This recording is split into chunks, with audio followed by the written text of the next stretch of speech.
The watch stopped at 3:15, the exact moment Eliza's hands trembled over the tiny gears scattered across Caleb's kitchen table. She hadn't meant for him to see this, hadn't meant for anyone to know what she could do. But there he stood in the doorway, mud on his boots, surprise written across his weathered face. A mail-order bride wasn't supposed to have secrets. She wasn't supposed to carry tools in her trunk alongside her wedding dress. And she definitely wasn't supposed to be better at fixing things than any man in 3 counties. But Eliza Moore had always been good at breaking rules she never agreed to follow in the first place. Before we dive into Eliza's story, hit that like button and drop a comment telling me what city you're watching from. I want to see just how far this tale travels. Now let's go back to where it all began. The stagecoach kicked up dust like a wounded animal trying to shake off its own death. Eliza pressed her handkerchief against her mouth, but the grit still found its way between her teeth, settling on her tongue with the bitter taste of distance and decisions that couldn't be unmade. Through the window, if you could call the leather flap a window, Kansas rolled past in shades of brown and gold, endless and indifferent. Redfield, miss, 10 minutes. The driver's voice carried over the clatter of wheels and the labored breathing of horses that had been running this route too long. Eliza nodded, though he couldn't see her. Her fingers found the letter in her pocket, the paper soft from being read and reread until the creases threatened to tear. Dear Miss Moore, I am a man of simple means and simpler words. I own land, cattle, and a house that needs a woman's presence. I do not drink to excess. I do not raise my hand in anger. I am looking for a partner, not a servant. If these terms are acceptable, wire your arrival date. Respectfully, Caleb Turner. Acceptable. The word had seemed reasonable 3 weeks ago in her boarding house room in St. Louis, with the landlady's threats about next month's rent echoing through thin walls. It had seemed downright generous compared to the alternative. Her cousins offered to take her in as an unpaid nursemaid to 6 children under the age of 8. But now, watching the town materialize from the heat shimmer like something not quite real, acceptable felt like a word that meant nothing at all. The other passenger, a traveling salesman who'd spent the last 40 miles trying to sell her tooth powder and hair tonic, finally gave up and dozed off. Eliza was grateful for the silence. She used it to practice breathing steadily, the way her father had taught her before her hands learned to work on delicate things. Steady breath, steady hands, steady heart. The last part was her own addition, though her heart had never gotten the message. Redfield announced itself with a sun-bleached sign and not much else. Main Street stretched maybe 3 blocks, if you were generous with your measurements. A general store, a saloon, what looked like a church or a meeting hall, and a scattering of buildings that could have been anything. Horses stood tied to posts, tails swishing at flies. A dog slept in the shade of a water trough. The stagecoach lurched to a stop in front of the general store, and Eliza's stomach lurched with it. "Redfield!" the driver called, as if there were any doubt. She gathered her carpet bag, the small one with her clothes and the tin daguerreotype of her parents. The larger trunk, the one with the tools wrapped in oilcloth and hidden beneath her winter coat, was strapped to the back of the coach. She'd labeled it kitchen items in careful script. No one had questioned it. The driver helped her down, his hands respectful, his eyes kind in a way that made her throat tight. "You being met, miss?" "Yes, I believe so." "Well?" He glanced around the empty street. "I'm sure he'll be along. We're a bit early." The salesman departed without a word, heading straight for the saloon.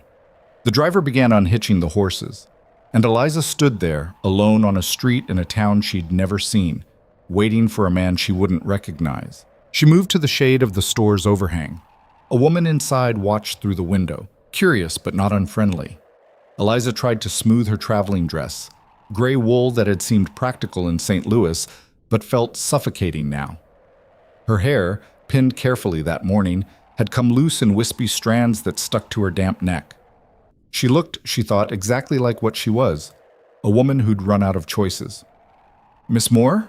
The voice came from her left, quiet and uncertain. She turned. Caleb Turner was not what she'd expected, though she hadn't let herself expect much. He was tall, yes. That much the letter had mentioned, but the photograph he'd sent had been too faded to show details. He was older than she'd thought, maybe 35, with lines around his eyes that came from squinting into sun and wind. His face was weathered but not unkind, his shoulders broad under a work shirt that had seen better days. He held his hat in his hands, turning it slightly, a gesture that seemed unconscious. "Mr. Turner." She kept her voice level. "Yes, I'm Eliza Moore." They stood looking at each other for a moment that stretched too long. Eliza registered details without meaning to. Hands calloused and scarred, boots worn but well kept, eyes that were more gray than blue and harder to read than she would have liked. "Your trunk," he said finally. "I've got the wagon just there." "Thank you." He moved past her to speak with the driver, and Eliza caught the scent of horse and leather and something else, maybe sage, or the particular smell of distance. When he returned with her trunk balanced on one shoulder like it weighed nothing, she followed him to a wagon that had definitely seen better years. "It's about an hour to the ranch," Caleb said, loading her things with care. "Longer if the creek's up, but it shouldn't be this time of year." "That's fine." He helped her onto the seat, then climbed up beside her. The wagon springs creaked. The horses, two sturdy bays that looked as tired as Eliza felt, started forward without being told. They left Redfield behind in a matter of minutes. The silence between them wasn't comfortable, but it wasn't hostile either. It was the silence of two people who didn't know what to say, so they said nothing. Eliza watched the landscape roll past. It was beautiful in a stark, unforgiving way. Grass that moved like water, sky that went on forever, horizon lines that stayed stubbornly out of reach. "The letter," Caleb said abruptly. "You got my letter?" "Yes." "And the other one, the second one?" She had. It had arrived a week after the first, shorter and somehow more honest. "I should say that I'm not looking for romance or pretending. My first wife died 4 years ago. I'm not trying to replace her. I need help with the ranch and the house, and I'm willing to offer marriage in exchange for that help. If you're expecting love poetry and moonlight, you should probably take a different stage. But if you're practical and can work hard, we might suit each other well enough." "I got it," Eliza said. "Just wanted to be clear. Didn't want you thinking—" He stopped, started again. "Some men send letters full of promises they don't mean. Figured honesty was better." "I appreciate honesty." "Good." More silence. A hawk circled overhead, riding thermals Eliza couldn't see. "Can you cook?" Caleb asked. "Yes." "So?" "When necessary." "Handle a horse?" "I've never tried." He nodded, processing this. "You'll learn. It's not complicated. Animals are simpler than people mostly." "I'll try not to take that personally." It slipped out before she could stop it, that little edge of humor that had gotten her in trouble more than once. But Caleb's mouth twitched, not quite a smile, but close.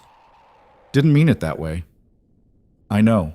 They passed a soddy, half collapsed and abandoned. Then another. Signs of people who'd tried and failed to make this land give them something back. Eliza wondered if Caleb saw them or if they'd become invisible to him, part of the landscape like the grass and the sky. "Your letter," she said, surprising herself. "You mentioned your wife, if you don't mind my asking." "Fever." His voice went flat. "Winter of 72, fast and mean. Nothing anyone could do." "I'm sorry. It was a long time ago."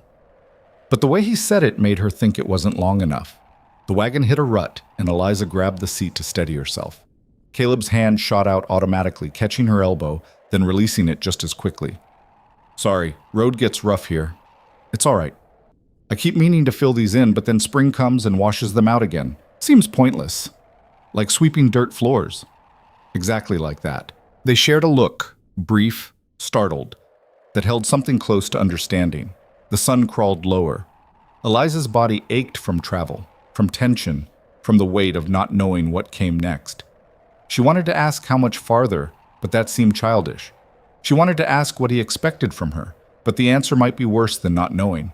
Instead, she said, "Tell me about the ranch." Caleb shifted on the seat, thinking.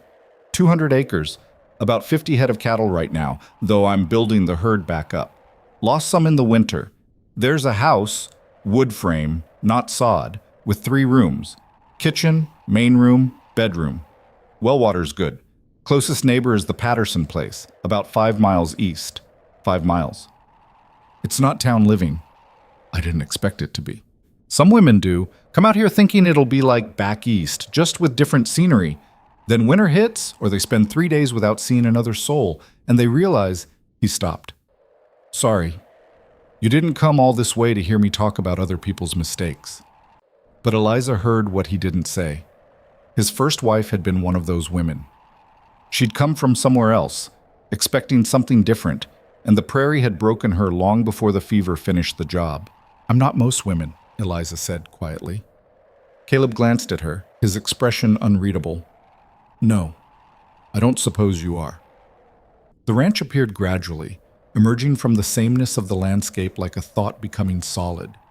The house stood alone on a slight rise, its wood siding weathered gray but intact, a barn, a corral, a chicken coop, everything functional, nothing decorative.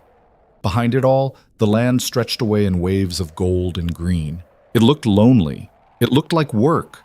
It looked like the end of the world and the beginning of something else, all at once. Caleb stopped the wagon near the house. Well, here we are. Yes. Neither of them moved. I thought, he said carefully, that we'd do the ceremony tomorrow. Give you a chance to settle in, see if... He cleared his throat. The Reverend comes through once a month. He's in Redfield now. I sent word we'd need him. Tomorrow's fine. There's a spare room. Was going to be a nursery, but... He stood abruptly, jumping down from the wagon. Anyway, you can sleep there tonight, until things are official. Thank you. He carried her trunk inside while Eliza followed, trying not to let her exhaustion show. The house was clean but sparse. A table, 4 chairs, a stove that had seen hard use, curtains at the windows, faded calico, carefully mended, signs of a woman's presence, carefully preserved. His first wife's presence. The spare room was small, just large enough for a narrow bed and a washstand. Caleb set her trunk down gently. There's water in the pitcher, not hot, but clean. I'll make supper in a bit, nothing fancy. I can help. You've been traveling all day. Rest. He left before she could argue, pulling the door closed behind him. Eliza sat on the bed, the ropes creaked but held, and looked around at the bare walls, the single window showing nothing but grass and sky. She had done it. She had actually done it. Gotten on a stagecoach, traveled hundreds of miles, and agreed to marry a stranger for the promise of food and shelter and a place in the world. Her hands were shaking. She pressed them flat against her thighs, breathing slowly. This was practical. This was sensible. This was survival, not sentiment, and she'd made her peace with that. She'd known since her father died that the world wasn't interested in what she wanted, only in what she could do to make herself useful. The trunk sat against the wall, innocent and unassuming. Inside it, wrapped in oilcloth and her winter coat, were the tools her father had given her. The delicate picks and files, the magnifying glasses, the tiny screwdrivers, the watch movements he'd saved for her to practice on.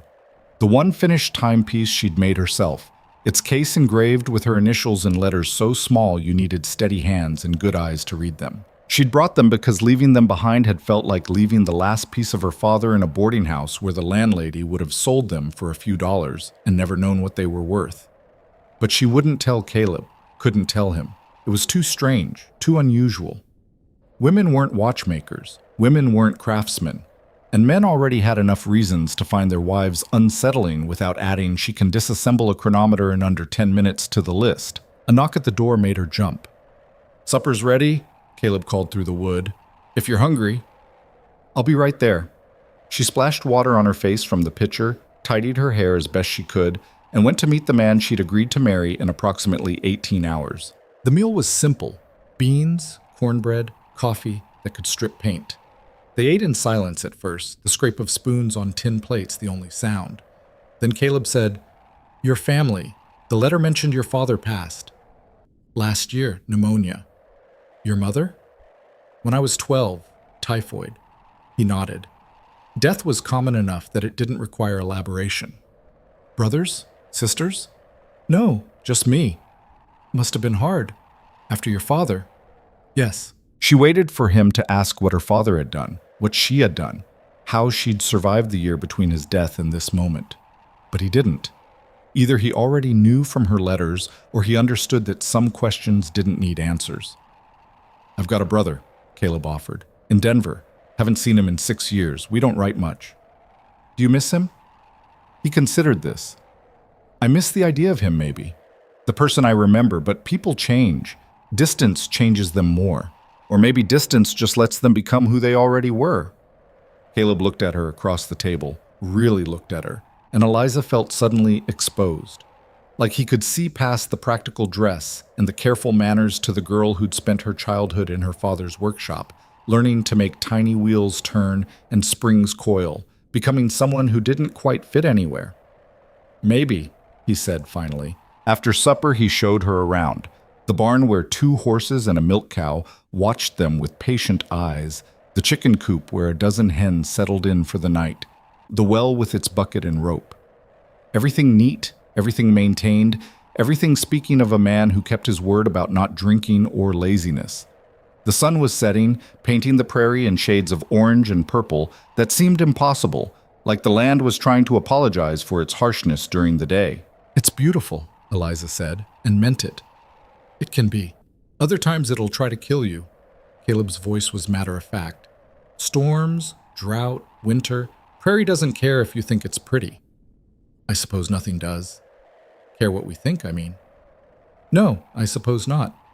They stood together in the fading light, 2 people who'd agreed to bind their lives together for reasons that had nothing to do with the sunset and everything to do with survival. "Reverend will be here around noon tomorrow," Caleb said. "I asked Patterson and his wife to stand witness. They're good people. You'll like them." "All right." "After, we'll have dinner. Then—" He stopped, started again. "I'm not expecting anything. Tomorrow night or any night. We'll figure things out as we go. No pressure." Eliza's chest tightened with something that might have been gratitude or relief or just exhaustion finally catching up. "Thank you. It's just practical, that's all." "Still, thank you." He nodded, then turned toward the barn. "I've got some things to finish up. You should rest. Tomorrow's going to be a long day." She watched him walk away, his stride unhurried, his shoulders carrying the weight of his own loneliness like something he'd gotten used to. Then she went back inside to the spare room that would be hers for one more night. Sleep should have come easily. She was tired enough.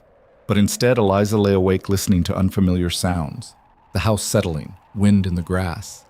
Somewhere far off, a coyote called, and another answered. She thought about tomorrow, about standing in front of a reverend and promising things she might not be able to keep, about sharing a house with a man who was kind but unknowable, honest but remote, about the tools hidden in her trunk and the secret she'd carry until carrying it became impossible. Her father used to say that a good watch kept time honestly, without complaint, doing the work it was made for. That was all anyone could ask. Eliza hoped the same was true for people, that doing the work, keeping faith with the bargain, would be enough. Because it had to be. There was nowhere left to go but forward. Sometime after midnight, she finally drifted off, her last thought a half-formed prayer to no one in particular. Let this work. Let this be enough. Let me not have made a terrible mistake. In the other room, Caleb lay awake too, staring at the ceiling and wondering the same thing. Tomorrow would bring answers, or at least it would bring a wedding, and after that, they'd both find out what they'd really agreed to. The morning came too fast and too slow at the same time. Eliza woke to pale light filtering through the curtain, her body stiff from the unfamiliar mattress and the tension she'd carried into sleep. For a moment, she didn't know where she was. Then it all came back in a rush that felt like falling. Today. It was today. She dressed carefully in the only good dress she owned, dark blue cotton with buttons up the front. Her hands fumbled them twice before she got it right. In the washstand mirror, small and spotted with age, her reflection looked back with eyes that held more fear than she wanted to admit. The kitchen was empty when she emerged, but coffee sat warming on the stove and a plate of biscuits waited on the table, covered with a clean towel. Through the window, she could see Caleb by the barn, brushing down one of the horses with long, steady strokes. He'd changed into clean clothes, still work clothes, but newer. His hair was wet, slicked back from his face. Eliza poured coffee and forced herself to eat a biscuit she couldn't taste. Her stomach felt like it had been tied in knots by someone who knew their business. The sound of a wagon approaching made her freeze, cup halfway to her lips. Through the window, she watched as a couple climbed down. A man about Caleb's age, stocky and weathered, and a woman maybe 10 years older than Eliza, with a kind face and capable hands. The Pattersons, presumably. Come to watch her marry a stranger. Caleb met them, shaking the man's hand, nodding to the woman. They talked for a minute, too far away for Eliza to hear, then all three turned toward the house. She set down her cup and smoothed her dress one more time. This was it. No going back now. Not that there'd been anywhere to go back to in the first place. The door opened. Caleb came in first, followed by the couple. Up close, the woman had smile lines around her eyes and flower on her sleeve. The man had the same weathered look as Caleb, like the sun and wind had carved him from something tougher than regular flesh. "Eliza," Caleb said, his voice careful. "This is John Patterson and his wife Mary. They're our neighbors." "Pleased to meet you." Eliza's voice came out steadier than she felt. Mary stepped forward, taking both of Eliza's hands in hers. "Welcome, dear. I know this must all feel very strange, but you'll settle in. We all did." "Thank you." "I brought a cake," Mary continued, gesturing to something wrapped in cloth that John was carrying. "Figured we'd need something sweet to mark the occasion." "That's very kind." "Nonsense. We're neighbors now. We help each other out here. Have to, or none of us would make it." Another wagon appeared on the horizon, this one moving slower.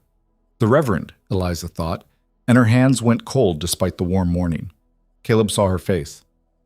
"You all right?" "Yes, just..." She stopped. There wasn't a good way to finish that sentence. "I know." And maybe he did. He looked nearly as uncomfortable as she felt.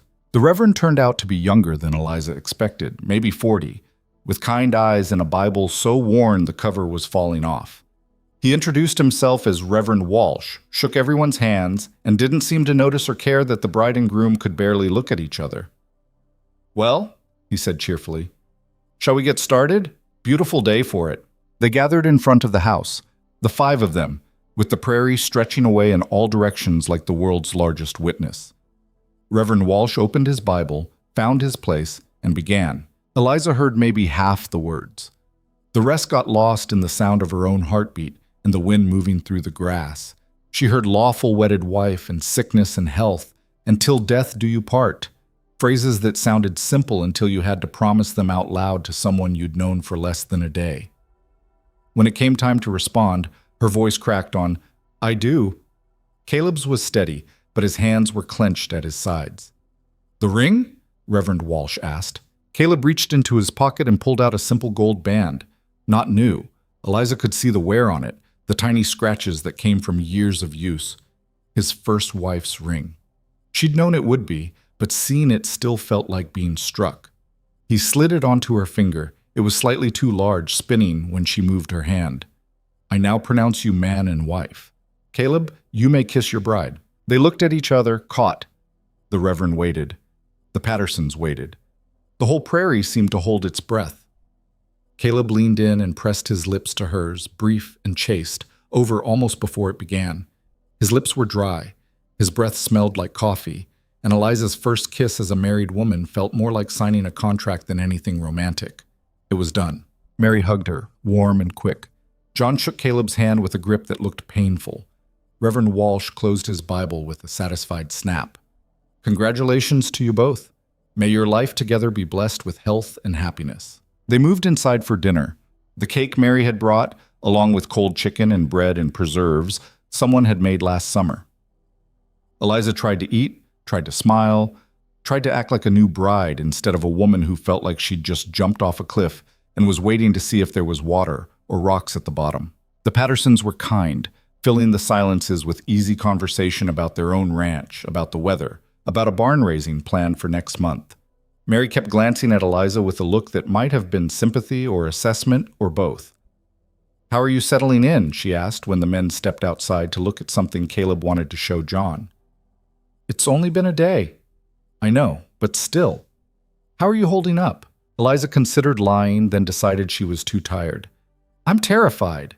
Mary's laugh was unexpected and genuine. "Well, that's honest. I like you already. Does it get easier? The fear? Eventually. The work?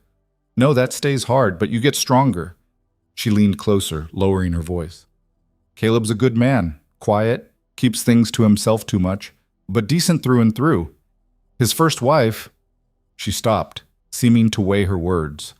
She wasn't cut out for this life. Came from back east expecting something different. It wore her down long before the sickness got her. He told me she died of fever. She did. But she was half gone already. This place, the isolation, it broke something in her. Mary touched Eliza's hand. I'm not telling you this to scare you. Just so you know, he's been hurt. He's careful now. Might take time for him to trust that you're different. What if I'm not?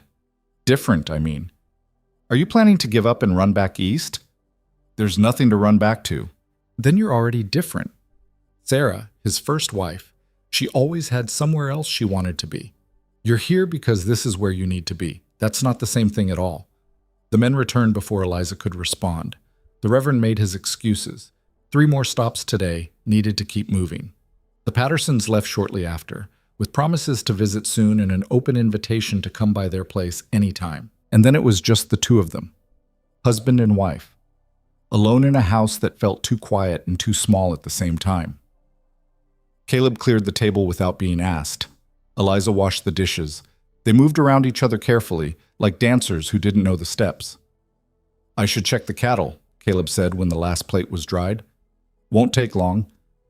All right. He hesitated in the doorway. Your things from the spare room. I can move them to our room, if you want. Our room. The words hung between them, weighted with implications neither of them wanted to examine too closely. That's fine, Eliza said, because what else could she say? He nodded and left. Through the window, she watched him walk to the barn, his stride purposeful, like he was relieved to have something concrete to do. Eliza stood alone in the kitchen of her new home and tried to feel something other than numb. The afternoon stretched long. Caleb stayed outside, finding work that probably didn't need doing just to avoid coming back in. Eliza unpacked her trunk properly, hanging her few dresses on pegs in the bedroom, arranging her brush and mirror on the washstand.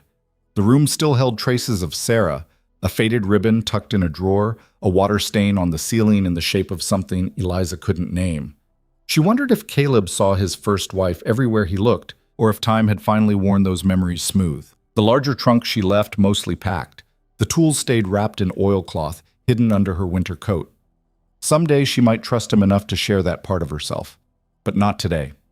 Today was already complicated enough. When Caleb finally came in for supper, the sun was setting and Eliza had managed to make a passable stew from what she'd found in the pantry. They ate in the same uncomfortable silence as the night before, except now there were rings on their fingers and promises they'd made in front of witnesses. Stew's good, Caleb said eventually. Thank you. You're a better cook than... He stopped, started again. It's good. Than Sarah, he'd almost said. Eliza heard it anyway. After supper, Caleb brought in firewood, even though they didn't need it yet. Eliza mended a shirt she'd found in the bedroom, the stitching something to focus on besides the ticking clock and the approaching night. Finally, when the light was almost gone and there was no more work to hide behind, they stood facing each other in the main room like opponents before a fight. I'll bank the fire, Caleb said. I'll get ready for bed. In the bedroom, Eliza changed into her nightgown with shaking hands. She braided her hair. She turned down the bed she would now share with a man she'd married that morning. The sheets were clean but worn soft, and when she slid between them, she could smell sun and soap and the faint ghost of someone else's perfume. Caleb came in a few minutes later. He blew out the lamp before undressing, and Eliza was grateful for the darkness. She heard the rustle of clothes being removed, the creak of the bed as he lay down on the far edge, as far from her as the mattress allowed. They lay there in the dark, both rigidly still, neither touching, the space between them full of things unsaid. Eliza. His voice was quiet. Yes? I meant what I said yesterday. There's no expectation. Not tonight. I know. Just wanted to be clear. You are. More silence. Then, so soft she almost missed it. Good night. Good night. She lay awake for hours, listening to him breathe, feeling the mattress shift slightly when he moved. This was her life now. This bed, this house, this man. She'd chosen it, or chosen it as much as anyone chose anything when the alternatives were worse. Eventually, exhaustion won. She drifted off sometime before dawn, and if she dreamed, she didn't remember. The next days fell into a pattern. Caleb rose before sunrise to tend the animals and check the fence lines. Eliza learned the rhythms of the house, where the well bucket hung, how the stove liked to be fed, which floorboard creaked. They spoke in short sentences, practical things. Need anything from town? Chicken coop needs mending. Water barrel's running low. It wasn't hostile. It wasn't even unfriendly. It was just careful, both of them testing the boundaries of this new arrangement. Mary Patterson visited 3 days after the wedding, bringing eggs and gossip about people Eliza didn't know yet. She stayed for coffee, talking easily while Eliza listened and tried to memorize names and relationships. "You're doing fine," Mary said when she left. "Better than fine. Give it time." But time felt strange out here. Days blurred together, marked only by the work that needed doing. Eliza learned to feed the chickens, collect eggs without getting pecked, pump water without splashing. Her hands, used to delicate work with tiny tools, learned to grip a pitchfork and haul heavy buckets. She learned about Caleb, too, in small pieces. He was left-handed. He took his coffee black and bitter. He talked more to the horses than to her, his voice gentler when he thought no one could hear. He slept on his right side, curled in on himself like he was protecting something. And sometimes, in the middle of the night, he said a name that wasn't hers. Sarah. Eliza pretended she didn't hear it. A week after the wedding, Caleb came in from the barn with his shirt torn at the shoulder. "What happened?" Eliza asked. "Caught it on a nail, nothing serious." "Let me see." He hesitated, then pulled the shirt off. There was a scratch on his shoulder, not deep but long, beaded with blood. Eliza fetched water and clean cloth, gesturing him to sit. "This might sting," she warned. "I've had worse." She cleaned the wound carefully, aware of how close she was standing, how warm his skin was under her hands. She could feel him tense, whether from pain or proximity, she couldn't tell. "You're good at this," he said. "My father was sickly the last few years. I learned to tend wounds." "What did he do?" "Your father?" The question caught her off guard.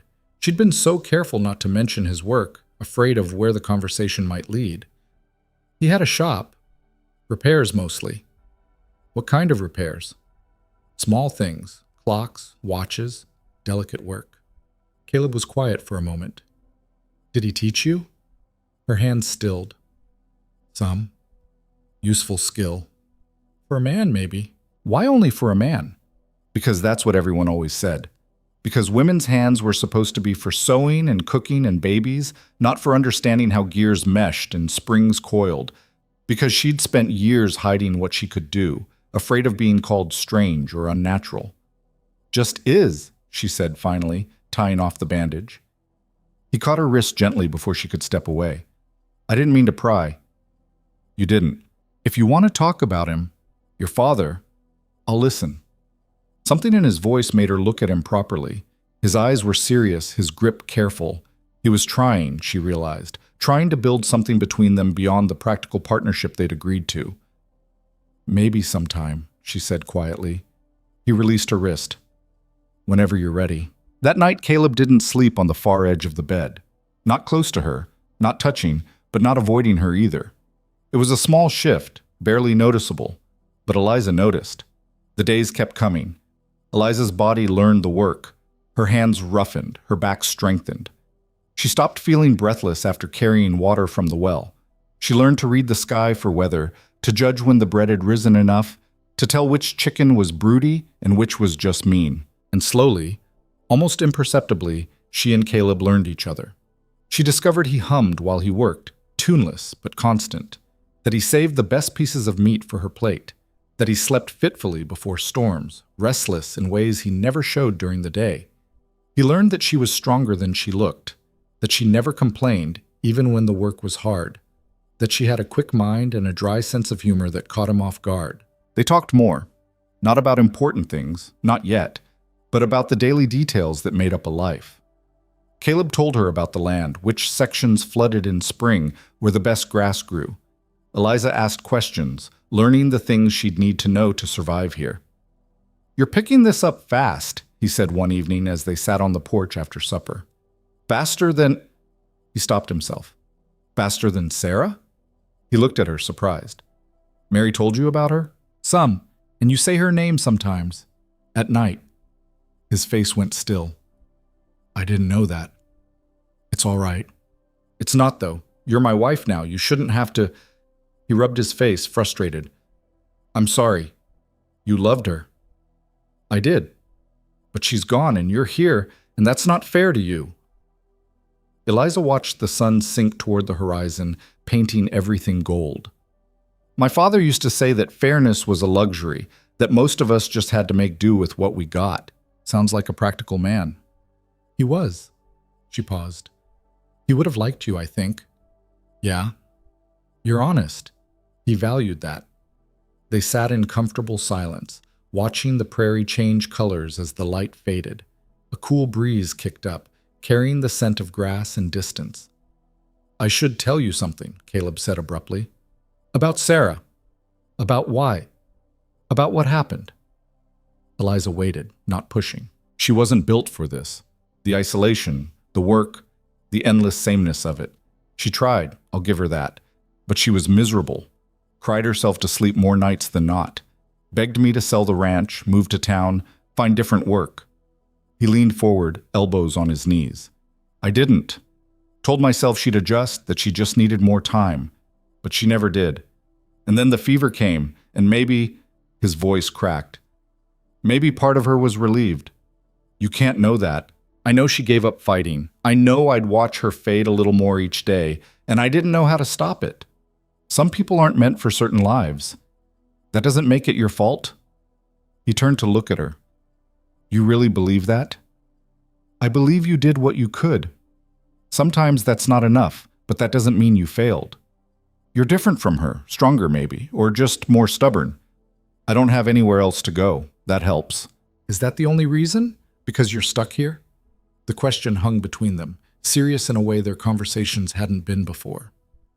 Eliza thought about lying, about keeping things simple and safe. But Caleb had been honest with her. She owed him the same. At first, yes, but now... She paused, searching for words.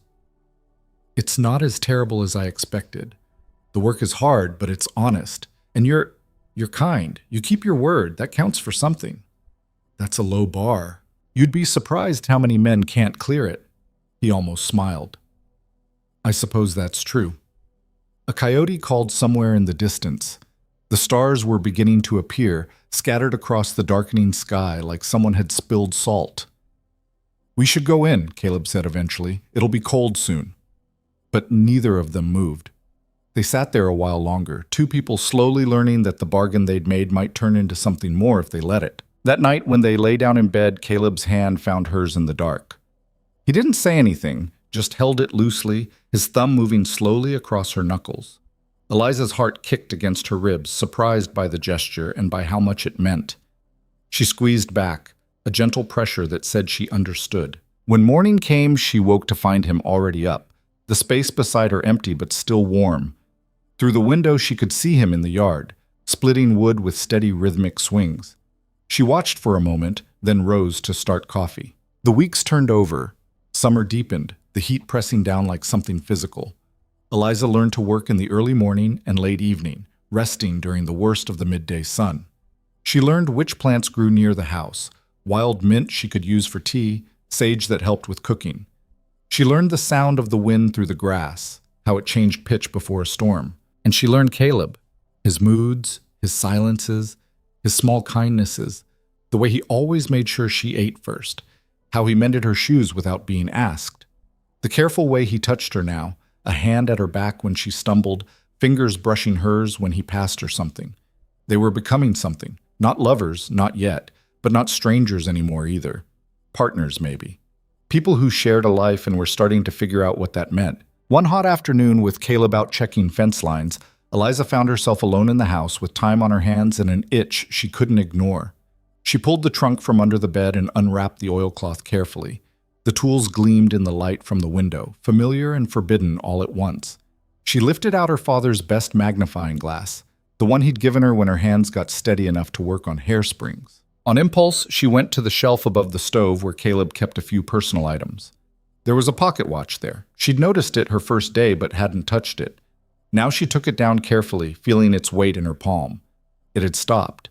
She could tell from the feel of it, the stillness that meant something inside had broken or wound down. She shouldn't. She knew she shouldn't. But her hands were already opening the case, already examining the movement with the practiced eye of someone who knew exactly what she was looking at. A broken mainspring. Simple fix if you had the right tools and the knowledge. She had both. She carried the watch to the table, spread out her tools, and let her hands remember what they knew. The work absorbed her completely. Everything else fell away. The heat, the worry, the careful performance of being a proper frontier wife. There was just the watch, the problem, and her hands moving with confidence they never showed anywhere else. She didn't hear the door open, didn't hear Caleb's boots on the floor, didn't know he was there until his shadow fell across the table and he said, his voice strange and tight, "What are you doing?" Eliza's hands froze. The watch lay partially disassembled before her, tiny gears and springs spread across the table like evidence of a crime. Her tools gleamed in the afternoon light, delicate and precise and completely damning. She looked up at Caleb. His face was unreadable, his eyes fixed on the watch, then on her hands, then on her face. "I can explain," she said, and hated how weak her voice sounded. "You're a watchmaker." It wasn't a question. She answered anyway. "Yes." He pulled out a chair and sat down slowly, still staring at the disassembled watch. "Your father's shop. The repairs you mentioned. He trained me from the time I was old enough to hold the tools steady. And you didn't think to mention this? Would you have believed me? Would you have—" She stopped, pushing down the fear rising in her chest.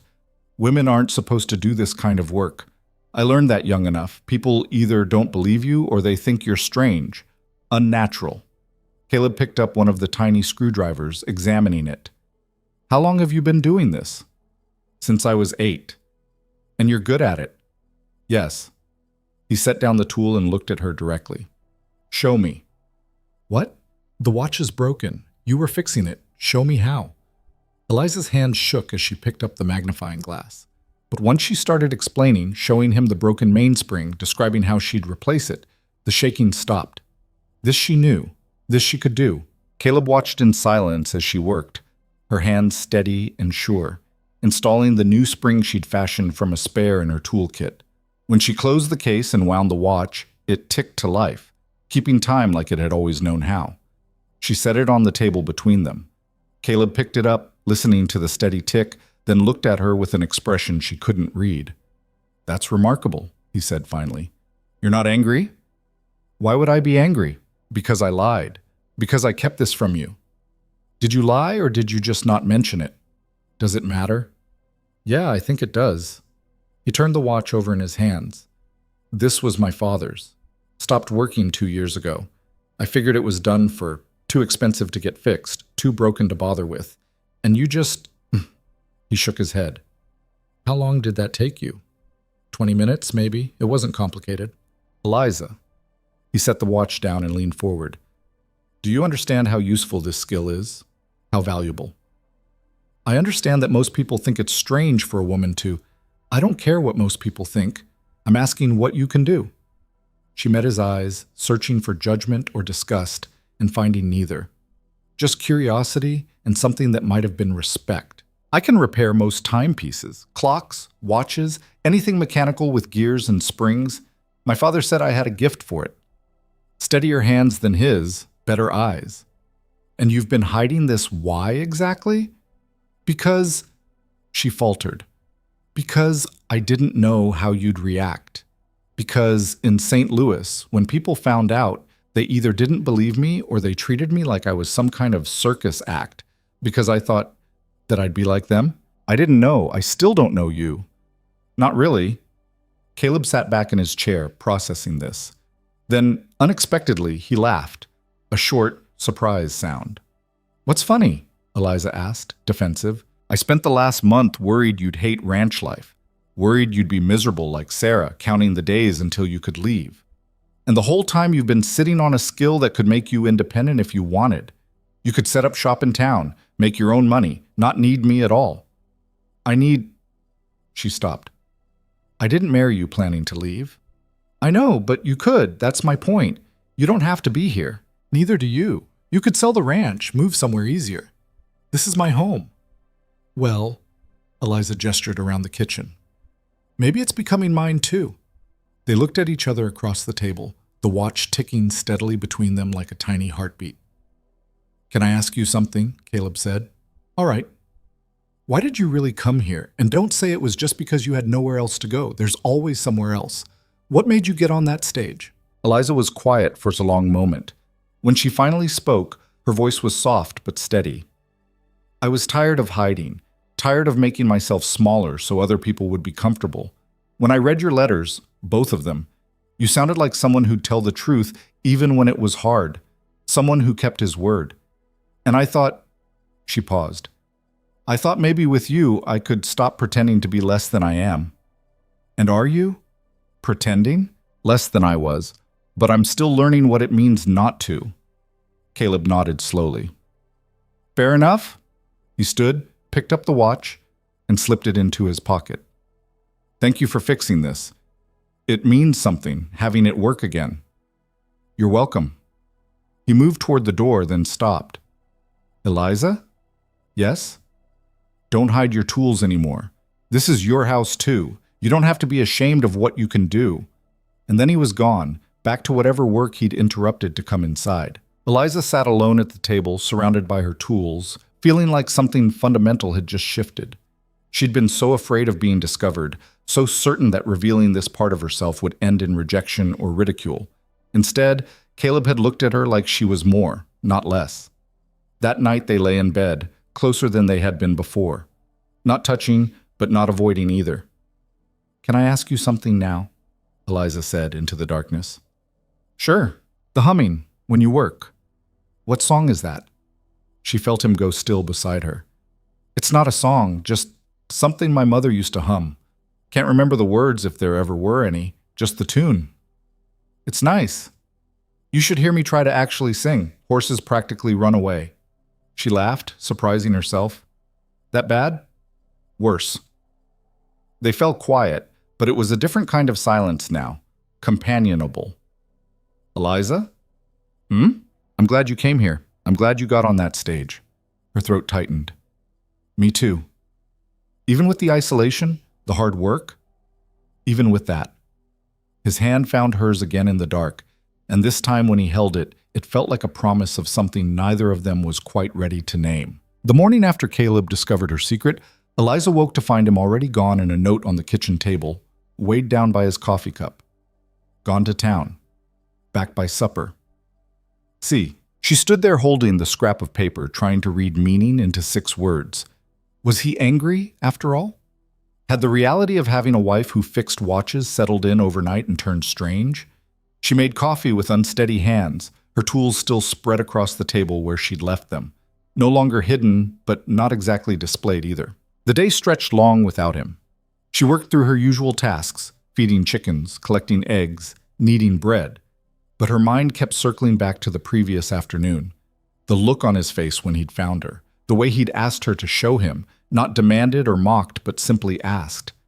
And later, in the dark, his voice saying he was glad she'd come.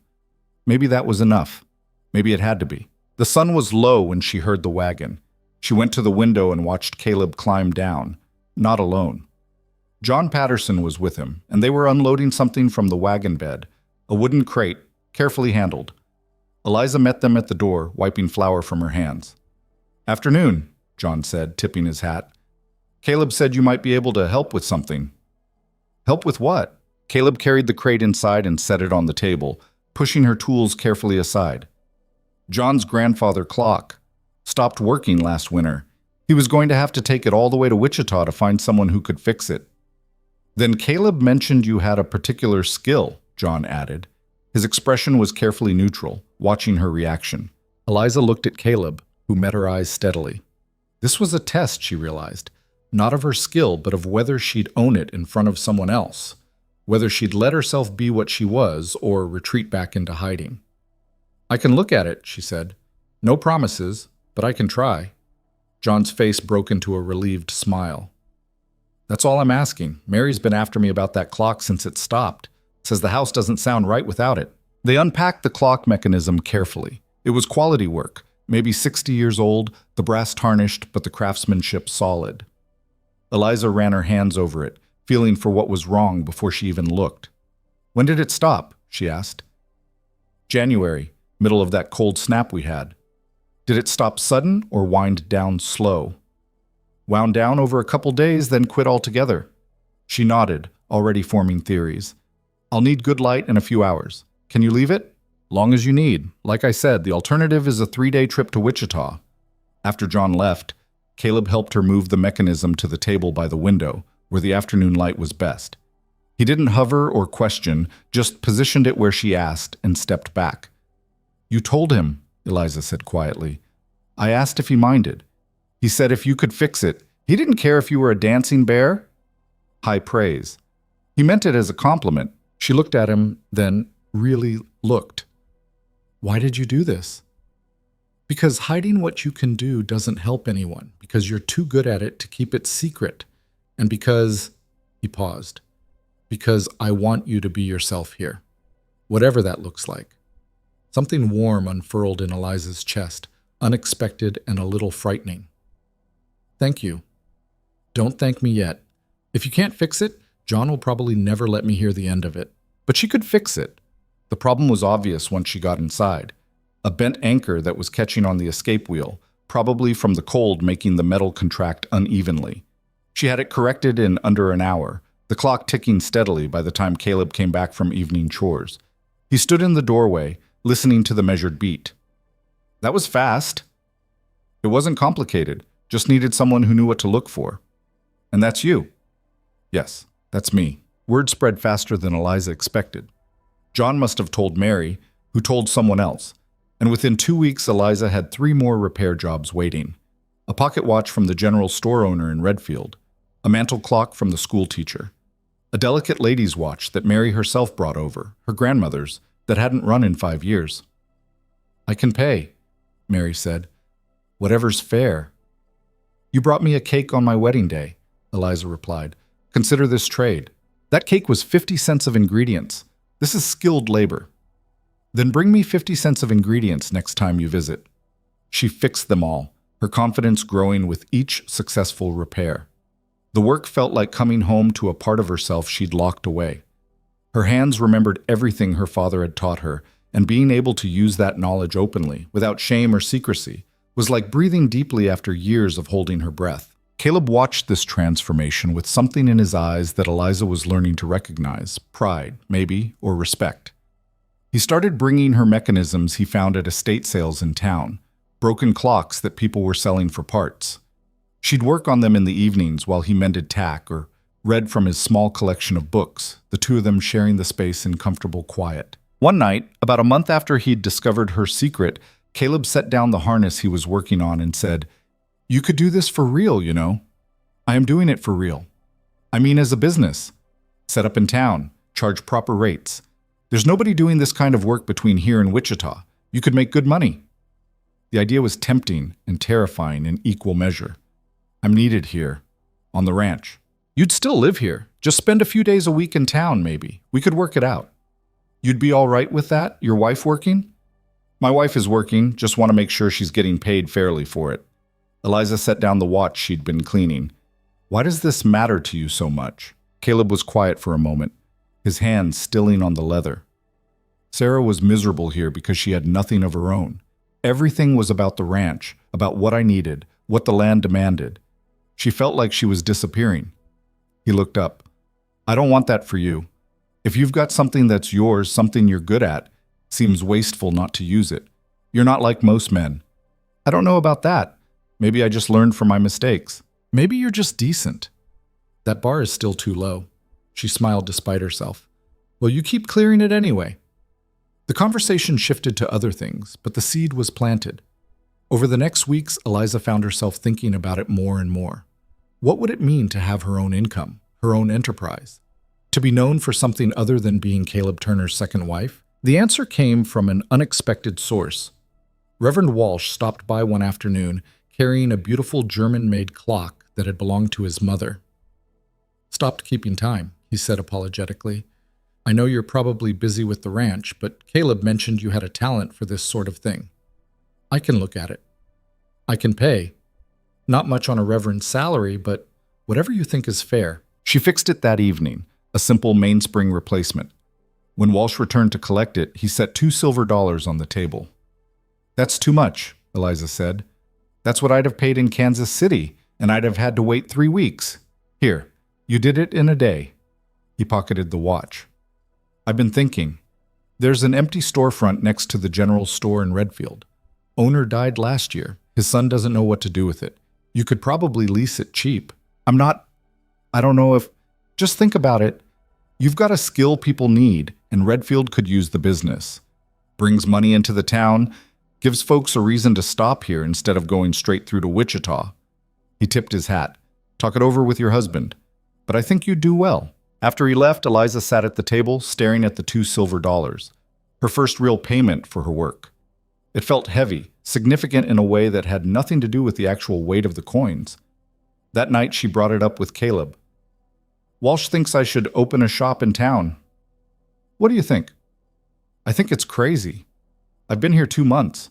I barely know anyone, and I'd be leaving you to manage everything here alone half the week. I managed alone before you came. That's not the same." "No," he agreed. "It's not. But Eliza..." He reached across the table, taking her hand. "You light up when you're working on those clocks. I see it. You're good at ranch work. You don't complain, but it's not what you were meant to do. This is. What about what you need? I need you happy. If that means you spend 3 days a week in town running a shop, then that's what it means. You make it sound simple. Maybe it is. Maybe we're the ones making it complicated." She looked at their joined hands, his calloused and scarred from years of hard work, hers growing rougher, but still capable of the delicate precision her craft required. 2 months ago, these hands belonged to strangers who'd made a practical arrangement. Now they belonged to people who were becoming something more, something neither of them had exactly planned on. "I'm scared," she admitted. "Of what? That I'll fail, that people won't take me seriously, that I'll invest everything in this and it won't work, and then I'll have nothing. You'll still have the ranch. You'll still have me." "Will I?" His grip tightened. "Yes. Whatever happens with the shop or doesn't happen, that doesn't change. Promise?" "I promise." 2 weeks later, Eliza rode into Redfield with Caleb and stood looking at the empty storefront. It was small, just one room with a back area for storage, but it had good windows and a solid door. The rent was $15 a month, which seemed impossible until she calculated how many repairs she'd done in the past month and realized she'd already earned nearly that much. "What do you think?" Caleb asked. "I think I must be crazy." "That's not an answer." She took a breath. "I think I want to try." The shop opened in October, when the harvest work was slowing and Eliza could spare the time away from the ranch. She brought in a workbench Caleb helped her build, her tools carefully arranged, and a sign Caleb had commissioned from the carpenter, Moore's Clock and Watch Repair. He'd used her maiden name without asking, somehow understanding that she needed this to be hers alone. The first week was slow. A few curious visitors, one actual repair job from a farmer who'd been saving a broken watch for years. But word continued to spread, carried by people like Walsh and the Pattersons, and by the second week, she had steady work. She developed a routine, Monday through Wednesday in town, staying in a small room above the general store that cost 50 cents a night. Thursday through Sunday at the ranch, helping Caleb with whatever needed doing and catching up on the work she'd missed. It was exhausting and exhilarating in equal measure. Caleb adapted too, taking on tasks Eliza usually handled without complaint. They'd reconnect on Thursday evenings, trading stories about their separate days, slowly learning this new rhythm of being together and apart. It was working. Against all odds, it was actually working. Then came the afternoon that changed everything. Eliza was at the shop, working on a particularly delicate pocket watch, when Caleb appeared in the doorway. He was supposed to be at the ranch. She wasn't expecting him until the weekend. One look at his face told her something was wrong. "What is it?" She set down her tools immediately. "It's nothing bad, just..." He came inside, closing the door behind him. "I need to show you something." He pulled a small wooden box from his pocket and set it on her workbench. Inside, nestled in velvet, was a lady's pendant watch, gold with delicate engraving on the case. It was beautiful, clearly expensive, and completely unfamiliar. "Where did this come from?" Eliza asked. "It was Sarah's wedding gift from her mother." His voice was carefully controlled. "I found it this morning. cleaning out the last of her things from the bedroom. I thought I'd gotten everything years ago, but it was tucked in the back of a drawer. Eliza picked it up carefully. The engraving read, "To Sarah, with love, Mother." She opened the case. The mechanism was stopped, the hands frozen at 3:15. "Why are you showing me this?" she asked quietly. "Because I want you to fix it." "Caleb, I know how this looks, but I'm not—" He stopped, gathering himself. "I've been holding on to Sarah like she's still here, keeping her things, saying her name in my sleep, comparing everything to how she did it or didn't do it. And it's not fair to her memory, and it's not fair to you. You loved her. That's not something you just stop." "No, but I can stop living in the past." He touched the watch gently. "This should work. It shouldn't be frozen at the moment she died. And maybe if you fix it, if you're the one who makes it run again, that means something." Eliza's throat was tight. "What does it mean?" "That I'm choosing you, that I'm choosing now, not then." He met her eyes. "Fix it, please." She wanted to refuse. This felt too significant, too weighted with symbolism she wasn't sure she understood. But Caleb was looking at her with something raw in his expression, and she realized this was important to him in ways she couldn't fully grasp. "All right," she said. "I'll fix it." He left the watch with her and headed back to the ranch. Eliza sat alone in her shop, staring at the stopped timepiece, feeling the weight of what he was asking. This wasn't just about making gears turn and springs coil. This was about letting go and moving forward, about honoring the past without being trapped by it. She worked on it over the next 2 days, careful and meticulous, giving it the attention such a beautiful piece deserved. The mechanism was in better shape than she'd expected. Quality work, well made, stopped more by neglect than by damage. She cleaned each component, replaced the mainspring, adjusted the regulator. When she wound it and heard it tick to life, the hands moving past 3:15 for the first time in 4 years, something in her chest loosened. That Thursday, she brought it home. Caleb was on the porch when she arrived, and she could tell from his posture he'd been waiting. She climbed down from the wagon and pulled the box from her bag. "It's done," she said simply. He took it, opened it, listened to the steady tick. His hand trembled slightly. For a long moment, he just stood there, and Eliza wondered if she'd misunderstood, if fixing it had been the wrong choice after all. Then he closed the box and looked at her. "Thank you. What will you do with it?" "I thought, if you don't mind, I'd like to sell it. Use the money for the shop or for something we need here. Something practical. Something for us." Eliza's eyes stung. "You don't have to."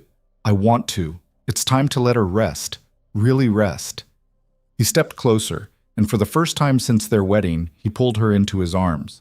It wasn't passionate or dramatic, just solid and real, his chin resting on top of her head, his heart beating steady against her ear. "I'm falling in love with you," he said quietly. "I don't know if that's what you want to hear or if it's too soon, or if I'm supposed to keep that to myself. But I'm tired of not saying things, tired of keeping everything locked up." Eliza's arms came up around him, holding tight. "I'm falling in love with you too. Have been for a while now. Yeah?" "Yeah." They stood there as the sun set, two people who'd started as strangers and were becoming something neither of them had dared to hope for. When they finally pulled apart, Caleb kept hold of her hand. "Come inside," he said. "I made dinner. It's probably terrible, but I tried."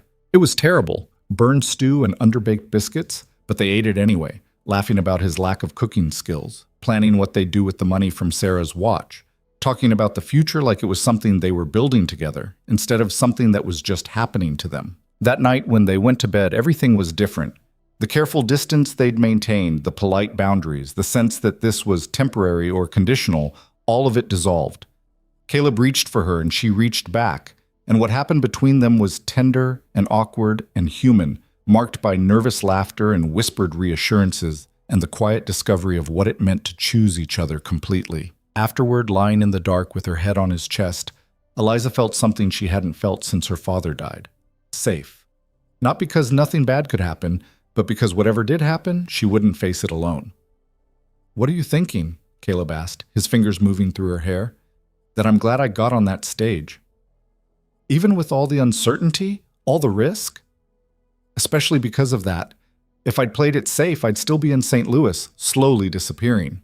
You could never disappear. You're too stubborn. She poked his ribs. Is that a compliment? From me? Always. They drifted toward sleep, tangled together, the house settling around them.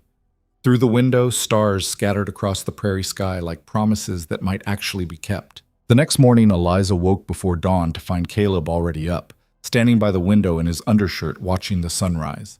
She went to him, wrapped her arms around him from behind, and felt him lean back into her. Couldn't sleep? She asked. Didn't want to. Wanted to remember this. Remember what? Being happy. Really happy. Not just content or making do. He turned in her arms, cupping her face in his hands. I thought I'd had my chance at this.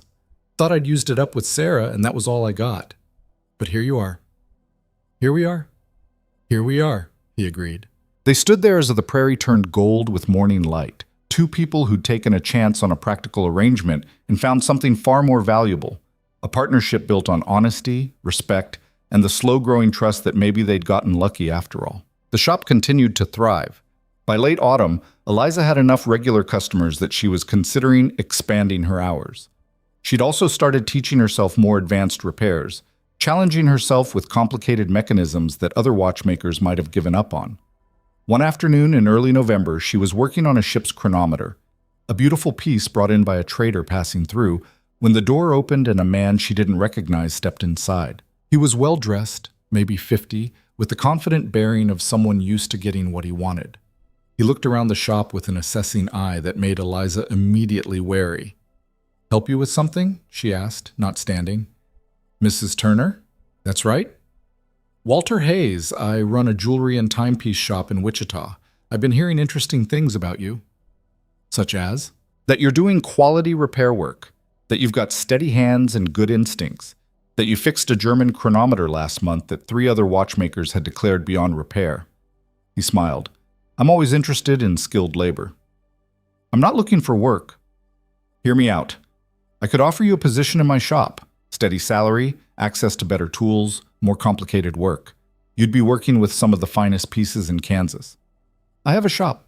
You have a room with a workbench. I have a business." He named a figure that made Eliza's breath catch. More money than she'd see in 6 months here. "That's generous," she said carefully, "but I'm not interested." "Think about it at least. You're too talented to be stuck in a prairie town fixing farmers' pocket watches. In Wichita, you could—" I said no. Hayes held up his hands. "My apologies. The offer stands if you change your mind." He set a card on her workbench. "That's where you can reach me. No pressure." After he left, Eliza sat staring at the card, her hands trembling. It was everything she'd once thought she wanted: recognition, opportunity, real money, a chance to work at the highest level of her craft. And she didn't want it.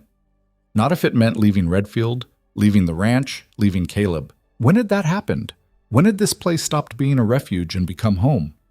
She told Caleb about the offer that evening. He listened without interrupting, his face carefully neutral. "What did you tell him?" he asked when she finished. "That I wasn't interested." "But you are, a little." "No, I mean—" She struggled for words. "It's flattering, and the money would be life-changing. But I don't want to live in Wichita. I want to be here, because you're stuck here, or because you choose here." "Does it matter?" "Yes, it matters." She took his hands, making him look at her. "I choose here. I choose you. I choose the life we're building. That shop, that offer, it's not worth what I'd lose." "You wouldn't lose me. Wichita's not that far. We could make it work if you wanted to." "I don't want to. That's what I'm trying to tell you." She squeezed his hands. "I spent my whole life looking for a place where I could be myself. And I found it. Here, with you." Something in his expression shifted, softened.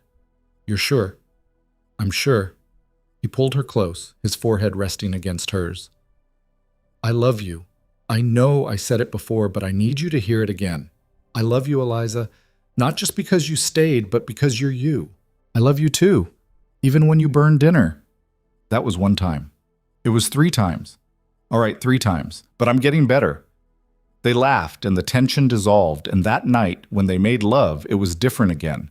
More confident, more knowing, marked by the understanding that they'd chosen each other not just once, but repeatedly, in small decisions and large ones, building something that might actually last. Winter came early that year, announced by a storm that rolled in fast and mean. Eliza made it home from town just ahead of the worst of it, and she and Caleb spent 3 days snowed in, the world reduced to the house and the barn and the whiteout conditions beyond. They worked together to keep the animals fed and watered, fighting through drifts that came up to Eliza's waist. They cooked together, read together, made love by the fire while the wind howled outside. And when the storm finally broke and they dug their way out, Eliza realized she'd enjoyed it. The forced closeness, the shared adversity, the reminder that they were a team. "We make a good pair," Caleb said, surveying the damage. All things considered. High praise. "I mean it. You didn't complain once, didn't panic, just did what needed doing." "So did you." "Yeah, well, I've had practice." They rebuilt what the storm had broken, repaired what could be saved, and moved forward. Because that's what you did on the prairie. You survived what came, you adapted, and you kept going. By December, Eliza's shop was profitable enough that she could contribute equally to the household expenses. It changed something between them, that financial partnership. She was no longer dependent on Caleb's charity or goodwill. She was an equal partner in every sense. One evening, working on year-end accounts together, Caleb said, "We should expand the cattle operation next spring. The market's good, and we've got the grazing land." "How much would that cost?" He showed her the figures. It was substantial but doable, especially with Eliza's income added to his savings. "What do you think?" he asked. "I think we should do it, but I want to expand the shop too. Maybe hire someone to help so I can take on more complicated work. We might be spreading ourselves thin, or we might be building something real."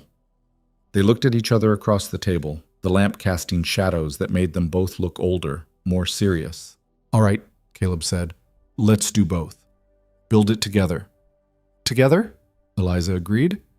And there it was, the thing that had been growing between them since that first awkward meeting in Redfield. Not romance in the storybook sense, not passion that burned hot and fast, but something deeper, more durable. A partnership based on respect and honesty and the daily choice to build a life together, piece by careful piece. They were building a marriage the way Eliza built a watch, with patience and precision, fitting each component carefully until the whole thing worked. It wasn't perfect. They still fought sometimes, still frustrated each other, still carried scars from before they'd met, but they were making something that would last, something that could withstand the storms and the isolation and the hard work. Something worth keeping. Spring came late that year, the ground staying frozen longer than anyone could remember. Eliza spent extra days at the shop, grateful for the warmth of the stove and the steady work that kept her hands busy. By April, she'd saved enough to hire a young man named Thomas Birch, fresh from an apprenticeship in St. Louis, who jumped at the chance to work under someone with her reputation. "You're really her?" he'd asked at the interview, starstruck. "The woman who fixed the Hamilton chronometer everyone said was dead?"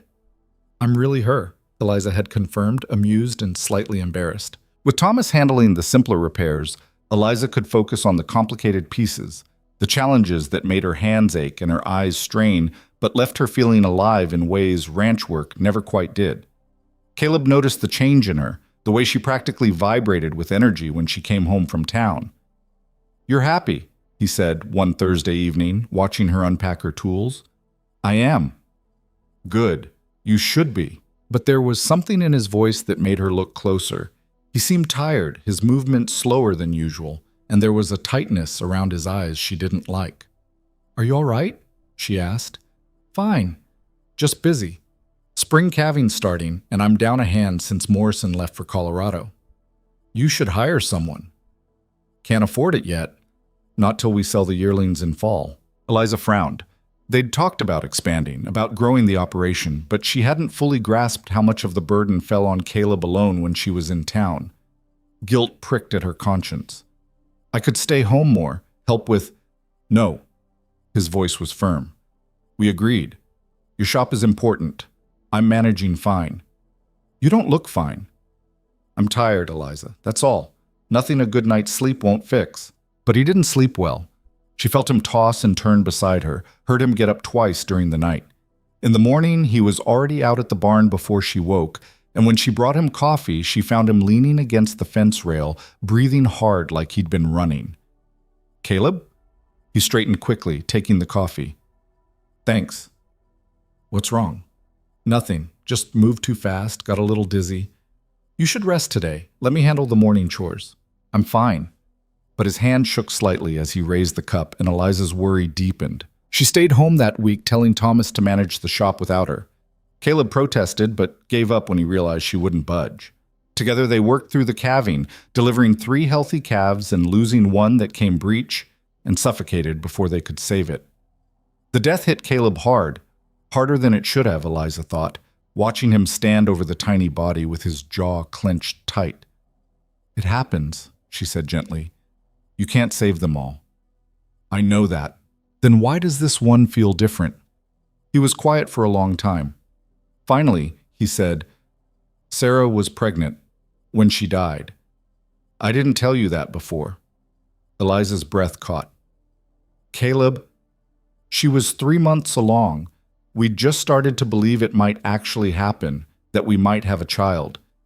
Then the fever came, and—" His voice cracked. "I lost them both."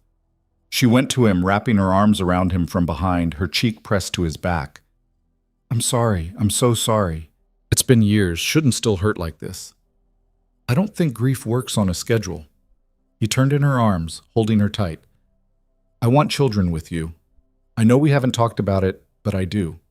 I want a family." "So do I." "Yeah? Yeah." They stood there as the barn, surrounded by the smell of hay and animals, making plans for a future that felt more real than anything Eliza had imagined back in St. Louis. A future with children, with a growing ranch, with 2 businesses that supported each other. It was terrifying and wonderful, and so far from the cautious arrangement they'd started with that sometimes Eliza had to stop and remind herself this was real. But the worry didn't leave her. Caleb's tiredness persisted, along with occasional dizzy spells he tried to hide. She caught him gripping the fence rail more than once, saw him pause to catch his breath after tasks that shouldn't have winded him. When she pushed him to see a doctor, he refused. "It's just spring. Always wears me down." "This is different." "You're worrying over nothing." "Then prove me wrong. Go to town. See Dr. Matthews." "When I have time." But time kept slipping away, filled with work that couldn't wait, and problems that demanded immediate attention. A fence line down, cattle getting into the Pattersons' wheat field, a horse with an abscess that needed draining. Caleb handled it all with his usual quiet competence, and Eliza tried to believe he was right, that she was worrying over nothing. Then came the night in early May when everything changed. Eliza woke to find Caleb's side of the bed empty and cold. Through the window, she could see lamplight in the barn. She pulled on her robe and went to investigate, her bare feet cold on the packed earth. She found him collapsed against the barn wall, his face gray, breathing in shallow gasps. "Caleb!" She dropped to her knees beside him. "What happened?" "Just dizzy. Needed air. You're freezing. How long have you been out here?" "Don't know. Hour, maybe." "An hour." He'd been out here struggling while she slept, too stubborn or too frightened to call for help. Anger and fear warred in her chest. "We're going to the house. Now!" She got under his arm, taking as much of his weight as she could manage. He didn't protest, which scared her more than anything else. Caleb never accepted help unless he had no choice. She got him inside, into bed, piled blankets on top of him. His skin was clammy, his pulse too fast. She built up the fire, heated water for tea he couldn't keep down, and sat beside him through the rest of the night, watching his chest rise and fall, and praying to anyone who might listen that she wouldn't lose him. By morning, the worst had passed. His color was better, his breathing steadier.